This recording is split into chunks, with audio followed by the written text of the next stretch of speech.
তো এই যে গণঅভ্যুত্থানের পরে পুলিশ এবং সেনাবাহিনীর এত দুঃসাহস কিভাবে হয়? এখন তারা আওয়ামী লীগের হাতে রাষ্ট্র ক্ষমতা না, ঠিক না? হ্যাঁ, আমরা মানি যে আওয়ামী লীগ, ইন্ডিয়া, এদের একটা ষড়যন্ত্র আছে।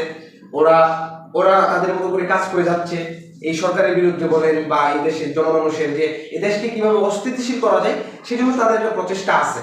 কিন্তু এই বর্তমান উপদেষ্টা পরিষদ এই নুরুল হক নূর ভাইয়ের উপর যে পুলিশ এবং সেনাবাহিনী ন্যাক্কারজনক হামলা করেছে, এর জন্য বর্তমান উপদেষ্টা পরিষদেই 99% দায়ী।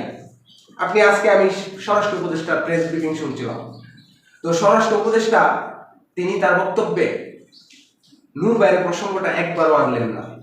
তিনি আনলেন নির্বাচন, তিনি আনলেন সংস্কার, তিনি আনলেন যে আইন শৃঙ্খলা বাহিনীর যে তারা যা করতেছে সেই আইন শৃঙ্খলা বাহিনী নির্বাচনের জন্য প্রস্তুত, আইন শৃঙ্খলা বাহিনী খুব কাজ করতেছে, এসব আলাপ।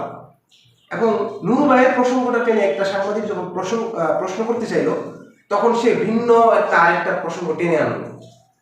What is this? এটার মানে কি? এটা মানে হচ্ছে নুরুল হক নূরের ইস্যুটাকে ধামাচাপা দিতে চাচ্ছে স্বরাষ্ট্র উপদেষ্টা।